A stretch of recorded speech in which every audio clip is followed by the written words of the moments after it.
Football is supposed to be one of the world's great meritocracies. It doesn't matter where you went to school, your accent, friends, family, or how much money you've got. In other words, this isn't Formula 1. All that matters, ultimately, is what you can do on a Saturday afternoon. It's for that reason that, from the banlieues of Paris and the council estates of Wythenshawe, to the slums of Senegal and the favelas of Sao Paulo, football has for decades provided a ticket out of poverty for the select few who've managed to make it in the sport. The same is supposed to be true of managers. Alex Ferguson went from East Stirlingshire to St Mirren to Aberdeen, where he dethroned Celtic and Rangers to win 3 Scottish Premier Division titles, and both Bayern Munich and Real Madrid to lift the European Cup Winners' Cup, before landing the Manchester United job.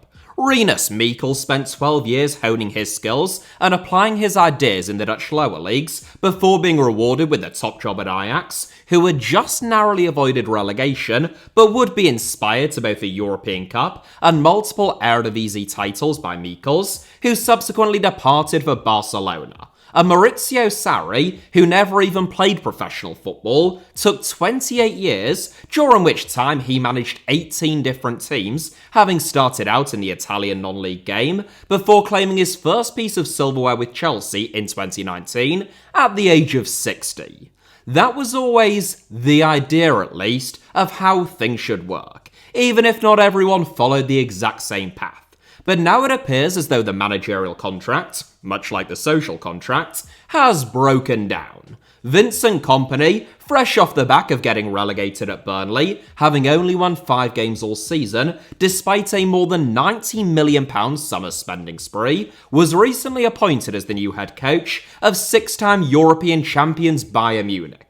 Enzo Maresca, a man with a grand total of just 67 games of experience in management, who lasted half a season in his only previous senior managerial role at Parma, before merely meeting expectations by winning the championship title at Leicester City last season, recently replaced Maurizio Pochettino at Chelsea, the highest spending club in world football, over the last few years. And in January, Daniele De Rossi, having been sacked by Serie B side Spal in his only job in management after just 17 games almost a year earlier, only having won 3 of those games, was rewarded with the top job at his former club Roma.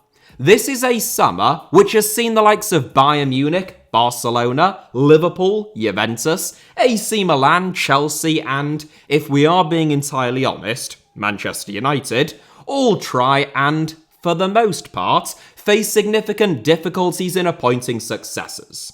Manchester United, Brighton and Chelsea were all reportedly interested in appointing Kieran McKenna, a man who has never managed in the top flight, only for McKenna himself to decide that he'd rather stay at Ipswich Town. It is a managerial landscape, on the side of both the clubs and the managers themselves, unlike anything that we have ever seen before.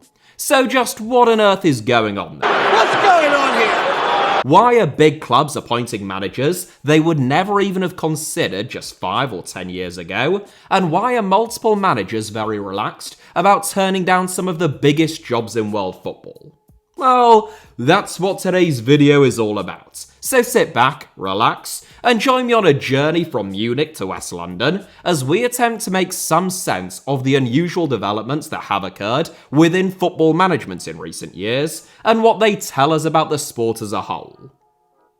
It used to be the case, until very recently, that when a managerial vacancy came up, a club would look around for the best and most highly rated manager that they could find. Typically, that would be someone with a proven track record who was out of work, or a manager that was impressing at a level just below the recruiting club. Someone like David Moyes, who was appointed by Manchester United after Alex Ferguson retired, having spent the last 11 years at Everton developing a reputation for shrewd management, consistency, and overachieving. Whether Moyes was the best manager available at the time is a matter of debate, but he was certainly one of the most distinguished and obvious candidates, along with the likes of Jose Mourinho, Carlo Ancelotti, and Jurgen Klopp, who were the next favourites to land the job after him. That sort of straightforward method of looking at the pool of available candidates and then picking the best one that you can get is no longer how a lot of clubs operate. Clubs are not necessarily looking for the best manager anymore, but rather the best fit. The role of a manager, or increasingly, head coach, has changed radically over recent years, especially within an English context. It has been the case for longer throughout much of Europe, but in England, until the 2000s and until the 2010s in most cases, managers were just that. They didn't just pick the team and their formation, they literally managed the club, wielding enormous control over almost all on-pitch and a great many off-pitch matters. Some managers might not even attend training sessions and would barely be seen 6 days a week, whilst others would be intensely hands-on, micromanaging every aspect of a club's day-to-day operations. Almost all would have direct control over incomings and outgoings. It wasn't that long ago that managers would resign if players were bought or sold without their permission. As recently as 2008, Alan Kirbishley resigned as West Ham manager after the club's board sold Anton Ferdinand and George McCartney to Sunderland without his permission, and in 2010, following 3 successive top 6 finishes, Martin O'Neill walked out on Aston Villa just 5 days before the start of the Premier League season, feeling betrayed at owner Randy Lerner selling James Milner and failing to sign Scott Parker as promised. At Manchester United, David Gill and Alex Ferguson ran the club from top to bottom. Gill managed the club's finances, initially having been appointed as a finance director. Meanwhile, Ferguson oversaw almost every other aspect of the club's operations, delegating tasks, of course, including first-team training, typically to one of his myriad of assistants over the years, but always with a firm grasp on what was going on, and always having the final say on decisions of any importance. New Manchester United co-owner Jim Ratcliffe recently described Ferguson as having been, quote, more of a general manager than a head coach in an interview with The Times. That way of doing things, to that degree, was already rare by the time that Ferguson retired. Now it is practically unheard of. Manager might be Erik ten Hag's official title, but he falls firmly into the category of head coach, always having worked within a strict hierarchical structure where managers, or head coaches, don't necessarily sit at the top. Ratcliffe drew a distinction between Ferguson, who he called more of a general manager, and Ten Hag, who he described as, and I quote, a good coach. I mean, it's hardly a ringing endorsement, is it? But then again, I suppose it's better than being called a bad coach. These days, Manchester United have a sporting director, Dan Ashworth, a technical director, Jason Wilcox, a chief executive officer, Omar Barada, and a sports coordinator, Andy O'Boyle, in addition to Ratcliffe, of course, who appears to be quite hands-on in terms of his role as a minority shareholder, taking over the senior management of the club from the still majority shareholders, the Glazer family. Manchester United under Ratcliffe aren't unique. Now most clubs, certainly at the highest level, have extensive internal structures, with managers or head coaches resembling cogs within a machine rather than supreme leaders, as they once did. It is a radical shift, and it's one which has, understandably, radically changed the way in which clubs approach new appointments. It's why, despite having just been relegated to the Championship with only 24 points to his name at Burnley, Bayern Munich might consider Vincent Kompany to be a better candidate to manage them than someone like Frank Schmidt. Schmidt has done an amazing job at Heidenheim, now in his 17th year managing the club, having finished 8th in the Bundesliga last season on a very limited budget. Kompany, meanwhile, suffered Premier League relegation, quite pitifully in truth, despite Burnley spending more money last summer alone than Heidenheim have during Schmidt's entire 17 years at the club. Ultimately, however, Bayern aren't really interested in Kompany's failure last season in the Premier League, but in his success the season before that in the Championship. Where the average football fan sees a man who took up a newly relegated club with the benefit of parachute payments and then failed miserably to keep them up, Bayern sees someone who has illustrated an ability to win games when handed a significant talent disparity over the rest of the league, up against a low block, whilst maintaining control and motivation to culminate an enormous points tally over the course of a season, all of which, of course, is highly relevant to the Bayern Munich job. Like Burnley in the Championship, Bayern in the Bundesliga have better players than just about everyone else, are expected to win almost every game, and will predominantly come up against teams who look to park the bus against them. Sure, Kompany may have failed with an inferior squad to most teams in the Premier League, but what relevance does that have to managing Bayern Munich? Factor in Kompany being multilingual, the leadership skills he exhibited as a captain, and his diplomacy, something that is so important at Bayern due to the relationship between the media, senior directors, and supporters, and the case for Kompany, which may initially appear to be almost non-existent, quickly becomes quite compelling. It's a similar story with Chelsea and Maresca. On the face of it, Maresca has done nothing to earn such a prestigious job. As already mentioned, he was sacked by Parma after just 17 games, and as far as most people are concerned, any manager worth their salt would have won promotion with an excellent Leicester City squad in the Championship last season. Nonetheless, what Chelsea see is someone who plays with a clear identity, is familiar with the inner workings and structure of a super club, following 2 seasons at Manchester City, one of them in charge of the club's elite development squad, and another as Pep Guardiola's assistant, and who managed those intense expectations at Leicester through a pretty significant wobble at one stage to get the job done, not just winning promotion, but also the league title. The idea that there are good and bad managers outside of the most extreme examples is probably somewhat simplistic. Outside of someone like Jurgen Klopp or Pep Guardiola, who have each managed only 3 teams, or maybe Frank Lampard and Phil Neville on the opposite end of the spectrum, almost all managers have had successes and failures. The answer to the question, who is a better manager, Roy Hodgson or Enzo Maresca, is probably, well, it just depends where. It's easy to mock big clubs for appointing seemingly ill-qualified managers, but managing West Bromwich Albion and Liverpool are 2 very different beasts, and it may well be the case that the attributes required to succeed in one role may be very different from the other. It is distinctly possible that Carlo Ancelotti or Pep Guardiola would be worse Bolton Wanderers or West Ham managers than Sam Allardyce and David Moyes. But that doesn't automatically mean that Allardyce or Moyes would be better Manchester City or Real Madrid managers. Neil Warnock has failed near enough every time that he has managed in the Premier League, despite holding the record for the most promotions in the EFL, but that doesn't mean that he isn't, or at least wasn't, an outstanding manager in the Championship. What we once felt were the building blocks and necessary path to top jobs, as far as the top clubs themselves are concerned, may no longer build the toolset, skills, and experience that they desire and value most. Focusing on the Premier League, which is the biggest and richest league in world football, if you actually look at the record of managers who were poached by big 6 teams from mid-table clubs, that recalibration makes sense. Whether it be Graham Potter at Chelsea, Roy Hodgson at Liverpool, or David Moyes at Manchester United,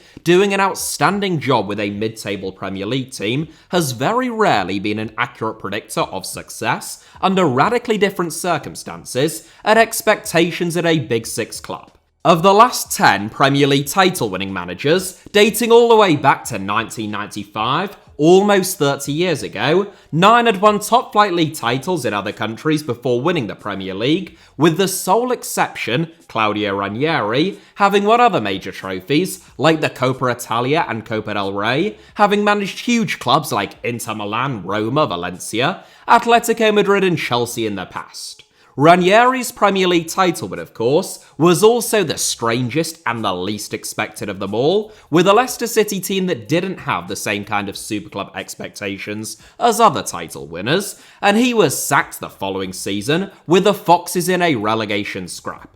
The last manager to win the Premier League before those 10 was Kenny Dalglish, who never worked his way up to a top job with lower league or mid-table clubs. Dalglish's first job in management came as a player-manager with Liverpool at a time in which they were the best team in England, if not all of Europe, before joining cash-rich Blackburn Rovers, whose owner Jack Walker was willing to fund Dalglish's every desire. Likewise, in La Liga, most recent title-winning managers didn't follow what we might wrongly consider to be a conventional route to the top. Luis Enrique, Tito Villanova, and Pep Guardiola all began their managerial journeys in La Masia, Barcelona's youth system, rather than working their way up from the lower leagues. Meanwhile, Xavi spent just 2 years managing Qatari outfit Al Sadd before being handed the keys to the Camp Nou, and Zinedine Zidane had only ever managed Real Madrid's B team before being appointed to arguably the most prestigious job in world football. All 5 became La Liga title-winning managers, in addition to having won 7 UEFA Champions League titles between them.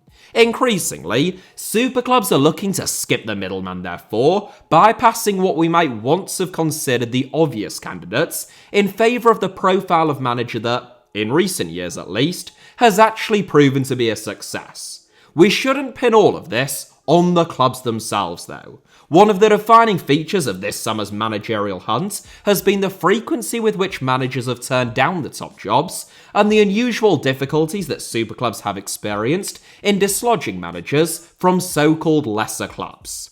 It's not just that 10 years ago, the idea of the 2 managers who won automatic promotion from the Championship, Enzo Maresca and Kieran McKenna this season, and Nigel Pearson and Sean Dyche 10 years ago, being immediately poached by Chelsea and sought after by both Chelsea and Manchester United would have seemed unthinkable. The idea that one of them, McKenna in this instance, would have overlooked interest from the likes of Chelsea and Manchester United in order to stay with newly promoted Ipswich Town, well, unthinkable probably doesn't quite do it justice. Yet in the summer of 2024, that is exactly what has happened.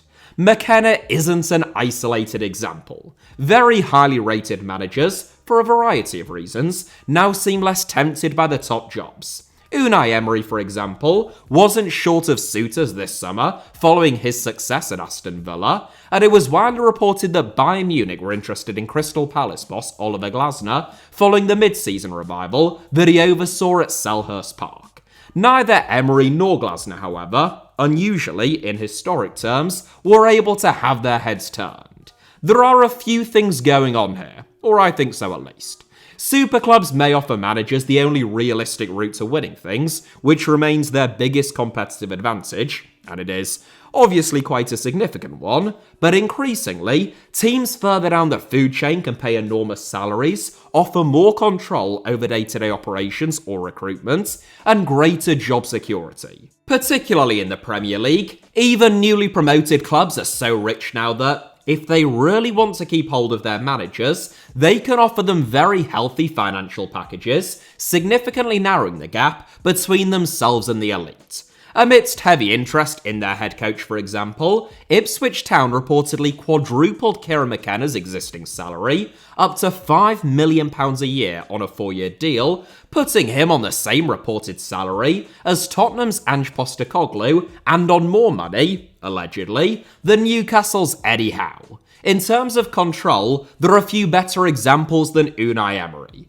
It is a concern for Aston Villa, perhaps, that Emery has been afforded such influence over the way in which the club is run, in the sense that, were he to leave, they would face a bigger reorganisation and more upheaval than most, but by the same token, Emery is an obsessive, and the degree of control that Villa have given him is no doubt one of the biggest reasons why he is in zero rush to leave. Likewise, Emery, or if you want to use another example, Oliver Glasner's early success at Crystal Palace dictates that, so long as the club don't feel that they are in extreme danger of relegation, he is highly unlikely to lose his job. The pressure is still immense, of course, it is on all managers, except for Carlo Ancelotti, who looks like he genuinely couldn't care less and has just smoked a big fat doobie before every game. But whereas, if Glasner went to Bayern or Emery to Chelsea, 2 clubs who have had 11 managers in the last 3 seasons, failure to meet sky-high expectations will result in almost immediate dismissal. At Palace and Villa, they have a bit of breathing room in which to operate and experiment. It's not just clubs who are much more thoughtful about their choice of candidate these days, and which is the best fit, it is the managers themselves then. As clubs become increasingly corporatised, we also ought not be surprised that they function more like corporations. There has been an invasion, if that's not too inflammatory or suggestive of a phrasing, of particularly American asset management firms into football in recent years. As a result, football clubs have increasingly begun to resemble asset management firms in terms of how they function, whether that be looking for regulatory loopholes, cutting costs by underpaying or simply laying off their lowest paid employees, or hiring CEOs and senior executives on the grounds of how well their face fits and their experience within other big corporations, rather than focusing on their ability alone or promoting from within. There is also a trend towards focusing very intently on recent success. We see this with the likes of Enzo Maresca and Kieran McKenna being such hot property, meanwhile Jose Mourinho, Rafa Benitez, and even Antonio Conte's former glories, hardly ancient history, seem to count for little among the boardrooms of super clubs, with all due respect to Fenerbahce, Celta Vigo and Napoli. I mean that, by the way, they are all great clubs. Fenerbahce and Napoli in particular have enormous support, but the reality is that Mourinho, Benitez and Conte wouldn't be there if they were still sought after by the likes of Chelsea, Bayern or Liverpool. The end result of it all is what feels like much less meritocratic or high-profile appointments, although there is perhaps a much more mundane reality to it all. While people tend to underestimate the amount of variation between managers, as I talked about earlier, in terms of how hands-on managers or coaches are and what aspects of a club's operations they get involved in, the actual importance of a manager, on results, tends to be greatly overstated and overestimated.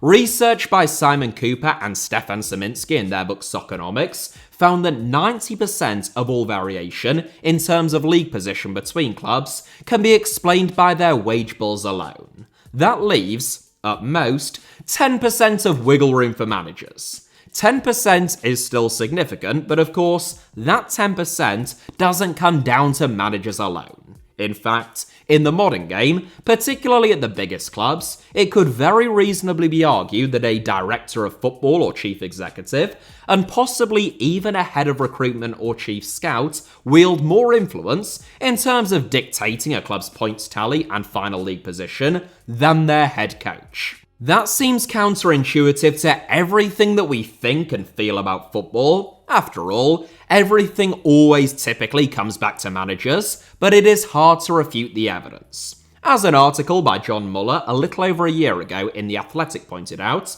Chris Anderson and David Sally, authors of The Numbers Game, found on a season-by-season basis, rather than averaged out over a number of seasons, wage bills only accounted for more like 70% of the variation in terms of league finishes. That sounds a bit more positive in terms of the influence that a manager wields, but even the numbers game ultimately came to the conclusion that the remaining 30% is likely to be much more heavily dictated by unknowns, like injuries, contentious refereeing decisions, and swings in form and confidence, than it is down to the great man theory of managers.